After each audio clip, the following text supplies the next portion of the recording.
What up, you fruit tree nerds? We have a great episode for you today. We did a wonderful interview with Mallory Wedding, who is one of our wonderful team members. She's a big old kook. She's a ton of fun. She's a tiny, but she is fierce. She's one of those dorks out in your yard working on your fruit trees, just loving every moment of it. And we had a great time doing this interview. So without further ado, here's your girl.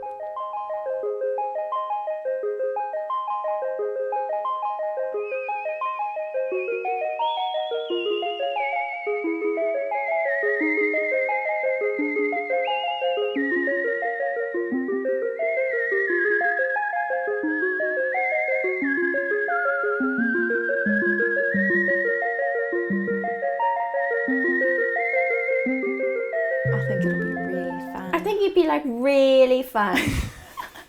It's the most fruit thing there ever. So, just for starters, we're here with Mallory Wedding, and Hi, everyone. Much controversy. Is your last name Wedding, or are you just a former caterer for weddings? Is it your email or is it your name? Everyone wants to know. It's so embarrassing. Like, I changed my name to be a wedding caterer to like match my career as a wedding caterer. Like, it's not glamorous. It's not like Mallory Diamond Dealer, you know? It's my real last name. We don't know what the origins are. My guess is German. Wedding. Okay. Wedding. But could be Dutch. Okay. So truly is your last name is what you're trying to say. Truly is my last name. Wow. I love I come from a long line of weddings. You know, it's possible though that you could make a thing of that. Like you could now change your last name to like Mallory, Tree. Mallory Tree, or we could get really specific. You know, we could do like Mallory Meyer Lemon. Mallory Meyer Lemon. Well, I like the alliteration of that. My name is Mallory Marie Wedding. Mallory Marie Marie Meyer. I love that. Well, as we begin, how did you actually find Fruitstitute? They found me. I was doing food for them. Found you. I did food for the launch. And after that, it was just like a matter of being in touch about our respective careers, Joanna and I, very loosely when we would see each other. And then right before I got a job offer for the restaurant in New York, we were talking about me working with the Fruit Institute and like setting up a time to come to a workshop and then like audit in the field. I don't remember the language that she used for it, but then I ended up going to New York, took this job, and so it just never happened. So this was pre-COVID. Pre-COVID. This was a year ago. Oh, okay. Yeah, in the summer back in the of last day, year, back in the day, when we could breathe near each other. Go to work regularly. Well, we are some of the lucky people. We have continued to work through COVID, and people seem to want to have their fruit trees cared for more than ever. They're at home. They want to eat their fruit. They want to go into their backyard. They want to make a cocktail with that nice Mexican lime. Okay, that's what we're doing. And so actually, I believe I remember you telling me that you've had some experience with specifically apple trees with your parents. Is that right? That's right. My parents have a small orchard. Meyer lemon, Bing. I don't know if it's a Bing cherry. Okay. Or a Queen Nan. It's like the really nearly black cherry. It's like black red. Oh, love that. And those are the ones I like to buy. Yeah, they're great. I got to like experience the entire fruiting season of those cherries, and then they have an elective fig that I discovered while I was there, and For the audience, you mean volunteer elective fig, like right? It chose to live there. No one planted it. Yeah, love that. She's wild. Someone just flicked a fig one day. Yeah, and there she came. Yeah, love that.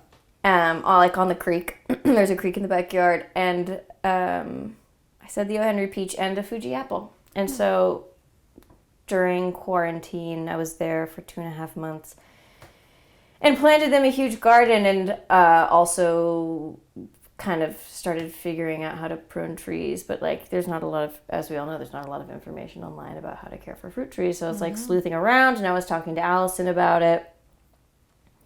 And pruned all their fruit trees. And when I was done with that, I was like, oh my God, I'm so obsessed with it. So I pruned like every tree and shrub and bush on their entire property. So I was like in trees like for really the whole 2 months. I'll admit it's quite addicting. It's addicting. I could do it all day. You get so like all of a sudden you just see trees everywhere and you're like, I need to care for that tree. Yes.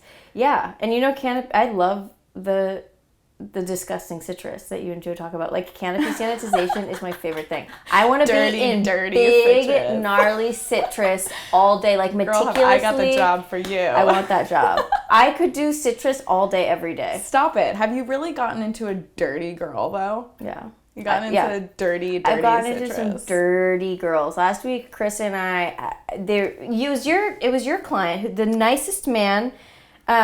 Niles. Oh my God, I love him. I love him. He was the kindest. And his wife, they're so sweet. They were fucking great. And it was before I knew we weren't allowed to climb trees. Chris and I were both way up in these trees. We still do it sometimes. Yeah.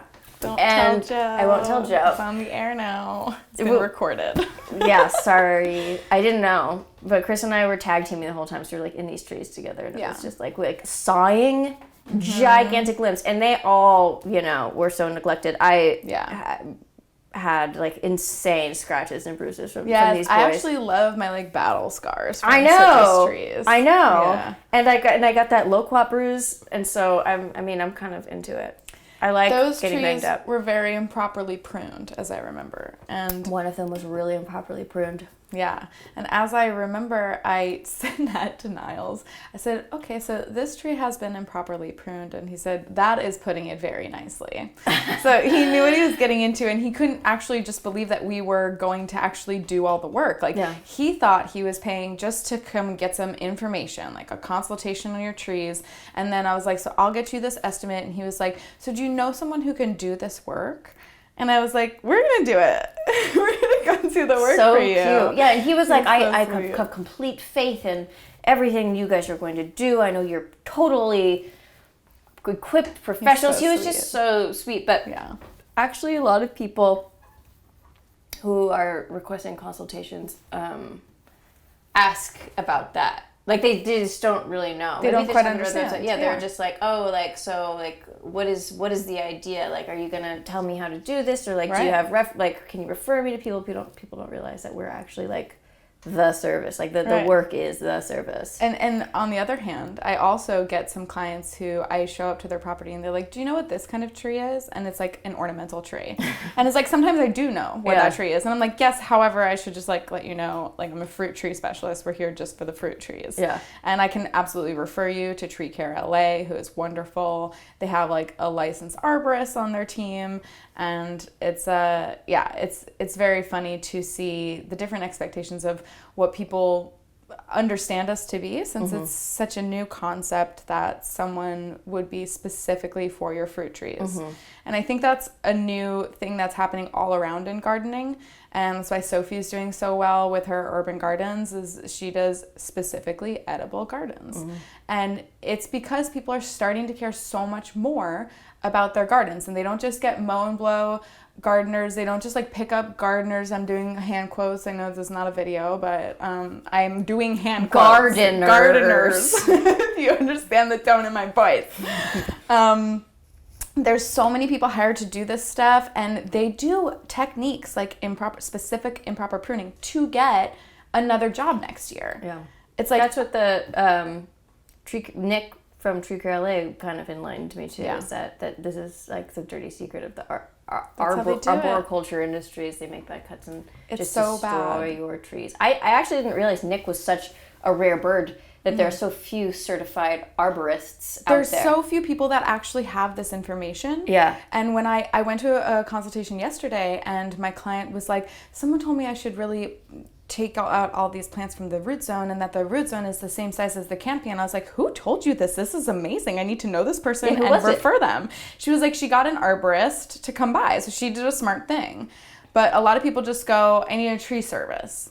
And then I see these tree services around here living in Echo Park just coming around and just sawing them in like a straight like hedge pattern. And then of course the trees need to be, but when those trees are pruned properly, they need maybe once every 5 years, not every year or twice a year. Yeah.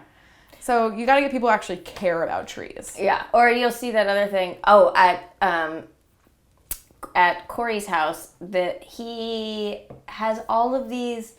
I can't even call them a stump because air quotes, Yeah. because his landlord does this weird thing where he chops the tree off like at the top. Oh God. And just leaves this huge tall tree with nothing on it. Instead of like seen a cutting it few down like to a that. stump, they're all over the property, and it's like, what were you thinking? Like, what Yeah. what is that? I believe Joe once told me that Los Angeles has the highest tree mortality rate in the United States. Is it because of drought or because of improper? It's because of improper planting and because of improper care. So we got to get our way into the city. That's, I think, we got to at some point get to the city and be like, I know a city planner who works specifically with the trees and the planting. well, we need to move forward on that, because the reality is with these fires, like right now it's September 15th, 16th, it's September 15th of 2020, and the fires are insane. And it's worse than ever. And it's day after day, and it does not seem to be clearing up. I was speaking with a fellow who was, I went on an errand with somebody, and it was this fellow who lives like in Century City in the suburbs, and he's like a weird niche like speaker repair person for like musical instruments. Oh, okay, he's like great. cool. Like he had like parts from like, oh yeah, Lenny Kravitz dropped this off this week. Like he's like a rare breed of like old like masters of like a niche. Like someone Craft. who really masters their one thing. Yeah, everyone's and a so- slash something these days. Totally. he was just a trip. He was really cool. But he was saying that he grew up, you know, just a few blocks away, and he'd lived in LA his whole life. And I was like, okay, well, let me ask you, are these fires like unusual? Like, what is it? And he's like, oh, it never used to be like this ever. Mm-hmm. And it's like there's always been a fire season, and like Of course, we can yeah. also just like obviously point to global warming, but it's like the speed at which Yep. this is happening. And is the fact that so it's alarming. September, Yeah. it's usually quite much later. So I fear that this will continue for like through November. Yeah. It started I- early this year. It started early. Do you think it was because of the heat waves? I don't. I think that it's been a long time that like it's getting worse and worse. It's true that the heat wave was way hotter earlier this year. So Yeah. I'm sure it hotter plays a part. In general. Hotter, yeah. Like and- peak record. Yes, exactly. Record temperatures. So I think, of course, it plays a role. But I think one of the things, was it we were talking about like how hot concrete is, and how were we talking about hovercraft cars? Was that you? No. Oh my This God, must have been amazing. Chris. Yeah, it was probably Chris. But yeah, basically like talking about how much just heat is happening to the ground when this is happening, because we have concrete and we have roads, and we need to get this concrete and stuff out of here and rebuild soil. Because you know, the difference between dirt and soil is that soil has structure. The topmost part of it is the most organic matter, and it gets lower and lower until we reach a water source. And right now we just have a bunch of dirt covered in concrete, which is just beaming sun down, which is basically the same thing that we're talking about with people when they put gravel in the root zone. Just cooking it more and more and more and You're more. cooking these little tiny baby roots. Nothing can live in there. Yeah. And it's so compacted at that point. It's compacted and it's hot, and like new roots can absolutely not move through there. There's no gas exchange happening. So like I'm hoping that we get to a point where we can actually have like hovercraft cars so we can get rid of concrete and street and build soil again. Mm-hmm. But in the meantime, if we had trees that were shading these areas that are getting so hot, that'd be next level situation. Well, that's part of the initiative that my Allison's old like forever friend Jason Cartman works with the city specifically on, like the trees and like how it's a huge like shade. The lack of shade in LA is a huge issue for all of the reasons, and it's all just a huge cycle of like negative effects. And it has to do with, it's completely like the effects are holistic. It has to do with like people, it has to do with homelessness, it has to do with poverty and class, it has to do with the biodiversity and the health of the soil, of course, but like everything that goes along with it, because the soil is just like the center of all life. So it's like there are advocacy groups for that, but it needs like it needs like a fire under it. It needs like for lack of a better term, right? Yeah, I know, right? No pun intended. There needs to be just like way more awareness and like public support of that kind of thing, and like we need someone on like a fucking community board, city council. I was just talking about that with Joe today, for sure. Like to get our face in there. And it's not as if social justice issues aren't important. Of course, they are. This is a social justice issue. It is, but I guess it doesn't have like quite the same resonance because it's not as direct as like say like women equality. You know, it's like it kind of gets like shoved to the background, but it is like foundational. Well, isn't that the situation we talk about all the time, right? Is that like it's the foundation that is fucked. Mm-hmm. Like we need to get the foundation back on track. And like whenever people talk about foundation, they use a metaphor for that. They say soil. Like this is the soil of the thing, right? The grassroots, right? Okay, so like let's take that fucking seriously. Mm-hmm. Seriously, we need soil. We don't need dirt anymore. This dry dirt. And like another thing I had learned in botany was so many plants were domesticated, brought over here that are actually not good for fires. And we should have all native plants so that they're proper, like they're dealing with fires properly. Right. Like they actually manage the fires well. But we have all these plants here that are not native that just like catch fire like crazy. Yeah. People try to move around plants like crazy, and people do need to know that there's some places that can't have certain plants. Yeah. You could fuck entire ecosystems. It's insane. People have asked me, oh, can you get your hands on this very specific pomegranate tree? I wanted to send it to my mom. She lives in another country and she can't find it anywhere. They don't sell it anywhere there. And I'm like, there's a reason. Whether it won't live or it'll have some disrupt into the ecosystem of that area. There's a reason why like you can't take plants through customs. So you have to claim plants. Yeah, even state to state. It's so important. Yeah. And in this world where people just want instant gratification, they look at something and they want it to be theirs. Mm-hmm.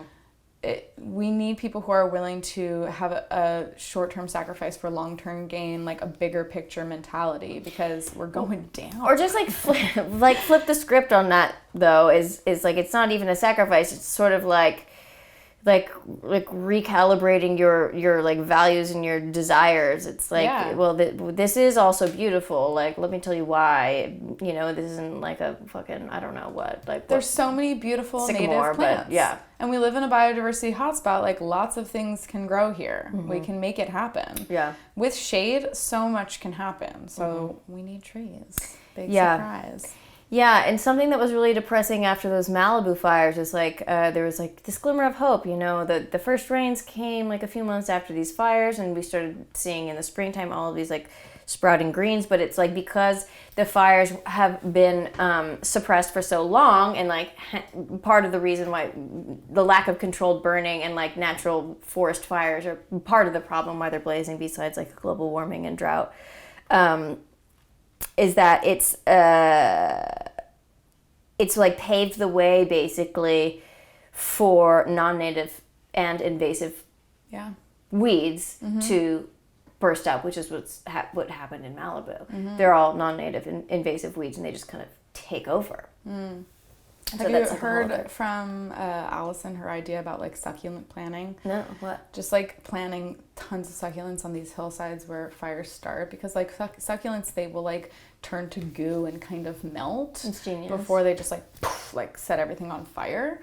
So I mean, I think that there are movements to be talked about around that too. Mm-hmm. But shade is a huge part of it, and trees are so much life. I mean, someone once said like that trees are the lungs of the earth, and in this time of COVID and fire, I can't think of something more fitting. Yeah. We need more trees. So given that you've been working at Fruit Institute for a bit now, how do you feel about like your learning experience at Fruit Institute? I mean, it's tremendous. It's constant. And I think just the entire culture of the desire to educate one another and the lack of ego in the company at large just makes it really fruitful for learning. I love that. Fruitful. And I mean, it's like no one claims to be an expert either. Like Chris and Joe know so much about their respective niches. Yeah. And they're constantly learning new things. It's as if there is no arrival. Like, it's a constant That's right. discovering of nature. Yeah. And also, like manipulation of nature, because that is... Well, fruit as trees. Joe says, like, fruit trees don't live in the wild. Like, Yeah. an Irish lemon doesn't live in the wild. Yeah, exactly. And have you ever had a wild apple? Disgusting. Disgusting. You Not turn that into cute. cider. Not cute. It's real. That's a crab. Yeah. And Yeah. also, like, feeling valued for, like, the expertise that we all individually bring into it and, like, our knowledge. Like, Joe yesterday, she asks me a lot about specific fruit varieties and things like that. And she was like, you actually know more about fruit itself than I do. And I was like, Joe, no. She's like, no, I think you actually do. Cooking. And because of cooking and also Right? just, like, honestly working at Cookbook, which was, like, the You worked at breeding ground of, Cookbook. like... I didn't know that. I sort love of that stuff. deep- Shout out to Cookbook. Cookbook, Plug piece of it. But, like, the deepest connection that I had with seasonality and with fruit and, like, and vegetable varieties and flavor profiles and qualities, it's like it became very, like, fetishy there, even though, like, growing up in the Bay Area, it was always a huge part of, like, my upbringing, but something I never, like, consciously, intellectually considered or dissected. I was just exposed to a wide variety of incredible tasting produce. So that's, Yeah. like, a really good foundation to begin with. And then, yeah, Cookbook was one of the places that really educated me and, like, inspired me to be investigative. And so it's like through that, and then also cooking and just, like, eating myself, like, that is, like, my passion. Sure. It's like And it doesn't gift show itself. at all, so What do at you least mean? there's that. What do you mean by that? You're skinny as fuck, girl. And then I eat vegetables. How do you eat so much? All this fruit in your Intermittent belly. fasting. That's what's up. It's very hot right now. Just intermittent don't fasting. eat during certain hours. You'll be skinny. I love that. So, I mean, it's probably true, I would say, that maybe you know more about the actual fruit. I think at Cookbook, it's pretty evident that their fruit is so very deeply hand-selected. Very deeply hand-selected. Yeah. Along with Truly all of their other deeply. products. It's so serious over there. They're very serious I don't about think they it. have a single off raspberry. They know what I don't. mean? Well, it's meticulous. It's, like, It's very meticulous. food, Appreciate like, it. artful. I love it. I love it too. With COVID, it's like one person at a time in that tiny store, and your girl will wait in line for that. Will you? I will. I have to bring a friend because I, like, won't do it otherwise. It is, I got a podcast in my ears. It's very important. Oh but my god, I all those need fucking that couples stuff. that go in, it's like 2 at a time in You're Highland like- Park, and they go in together, and I'm like, no. No. One of you fucks, go make a list. And they're Two just, like, parties at a meandering time. around, just like, oh, we have this thread of ourselves, and they're in there for, like, 30 minutes. It's true that people like, take their sweet time, because just as I meticulously could as go those off. products are pulled, the customers are just as meticulous. It's very true. Yeah, it's true. Yeah. So as far as your experience, which has been, while it has been more shorter lived than a lot of the other teams, since you're our newest employee, soon to be retired as our newest employee, are you ready to Thank get that spot? God, yes. I don't want to be the newbie. She's done being the newbie. She feels right. She right in. You slid right in really easily, though. That was ready. We were ready for you. Do you have, even though you've only been around, like, for a little while, I imagine you have, like, what are one of your, like, first memories? A nice little anecdote you can tell us from being on the job? It honestly has more to do with, like, the people. Obviously, I'm very passionate about the trees and the pruning and the planting, but it's sort of the community that's come along with it that is just, like, gives me so much life. It's like, oh, we're all, like, buddies. Yeah. I think it was when I realized that we're all, like, actors / ex-actors. I think it was when I realized Chris revealed to me that he was a theater major that I was like, it all makes sense. I get it. These are my people. And now we're gonna harmonize about it. Yeah. I mean, it's hard to say. There just been, like, it's been, like, fucking sick and endlessly fun. I will say on that note, like, one of my first memories It was actually my first job, was the location where me and Chris went not that long ago. Yes. I love that where the big papaya tree. It's beautiful. That's like my favorite property. And you went up there and grabbed a papaya. Yeah, so that's good stuff. And there were apple trees there. That's why I remember that. That was my first job, that location. Carla is her name. And Carla Barboza. Yeah. We know all the names. The boys don't really. They don't? They know some, like, especially Chris. Like, he'll, like, remember some names. Oh, yeah. But it's more... I've been here. That's such a prostitute thing where we do impressions of each other. Yeah. And I have the intention to reveal those impressions on this podcast. I keep grilling Chris and Riley of, like, has anyone done me yet? Like, no, you're not allowed to know. You're not.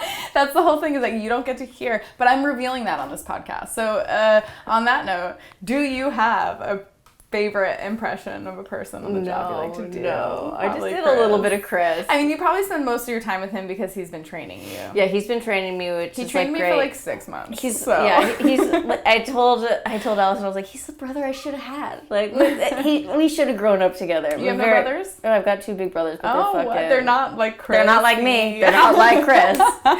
I also loved that job that the 3 of us went on, because I obviously like working with you guys, but also I fell in a bush there. You know how there's like the 2 different levels? Yeah. And I was on the 2nd level, like pruning the grapevines. Oh yeah. And like reaching and like kind of stepping into like what was like crunchy like rosemary or something, and then just stepped too deep and then just like disappeared. And Chris saw it happen. He's like, Mal, you okay? Like, I'm okay. Like, hand up was like deep in this fucking rosemary. I think I remember, I know exactly what you're talking about, because at first I thought you were talking about the grapevine that was actually on the other down level, but you're talking about the grapevine that's up by those citrus trees and the guava trees. Yeah, I remember now. That's funny. I remember on my first job there that I did a natural like sing-alongy thing, and I sang some silly little song, and then Chris was like, are you singing that 80s hit, blah, blah, blah? I don't remember what it was. And I was like, yeah. And he was just like, and he did like a little like harmonizing to it. And I was like, okay. And then the rest of the time we were all just like singing tunes together and like bringing up other tunes. And like, I have spent so much time on the job with Chris, like deciding what song we're going to sing next. Mm-hmm. Like, and just like, okay, let's switch it up. We've been singing that one like crazy. Like, we did one day, we kept being like, you know, feeling hot, hot, hot. And that's literally all we know to that song. So then it was just like, okay, we have to fucking switch it up. It's getting weird. I liked when I dropped a little bit of Whitney Houston, and you picked it right up when we were at Alan Resnick's. Yeah. Alan Heinrich? Alan Heinrich. One of my favorite locations. Yeah. Yeah. On that side, and what was it? Girl, drop a Whitney and I'll pick it up. Wait. Don't make me close one Oh, more. yeah. I don't want to hurt anymore. Yeah, so good. Stay in my arms if you dare. Yeah. I was actually just listening to this great podcast on Whitney Houston. Don't walk away from me. Was it depressing? Yeah, well, it's called the Fucking C Word. Bobby Brown. Shout out. And Bobby Brown is, of course, a prominent figure in it. It's called the C Word, which is when we call women crazy. And they're just there to expose the information. It's Lena Dunham and her buddy, who is like a historian / model woman, and they are fantastic. I love her. Historian / model is a really I don't good remember slash. his name, to be honest. What would your slash be if you were something / something? Yeah, so I would say I'm like actor / arborist. Arborist. Actor. Because I'm at this point, right, where I'm nearly ready to go take my certification test. Good for you, baby. It's very exciting. You're and I'm still doing the arboriculture program at UCLA, so. Mm-hmm. But enough about me.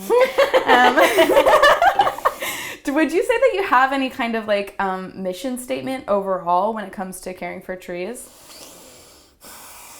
That's probably something I should know how to articulate in like a elevator pitch style or like a distilled sentence. But there is just something that moves me and propels me in all of the decision making that I have as a consumer. I think that's the most important.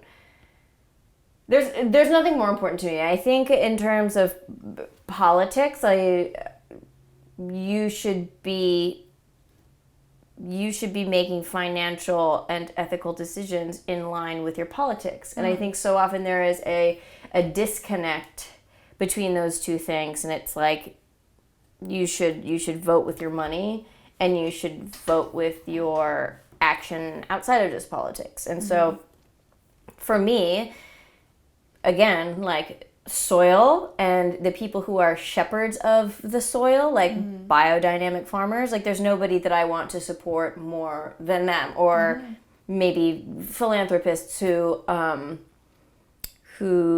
are working to like preserve like natural forests and, stuff, national parks, reforestation, and huge, tropical, like all of that shit is number one to me. I feel like nature is the foundation, and everything that comes out of it, like trees and gardening and planting, is something that I think if people were more in touch with, they would live with like less of a carbon footprint. Absolutely. And in a way that like supports everybody, not just the individual. I think indeed the individualistic Single mentality point of that is interest, like so emphasized as being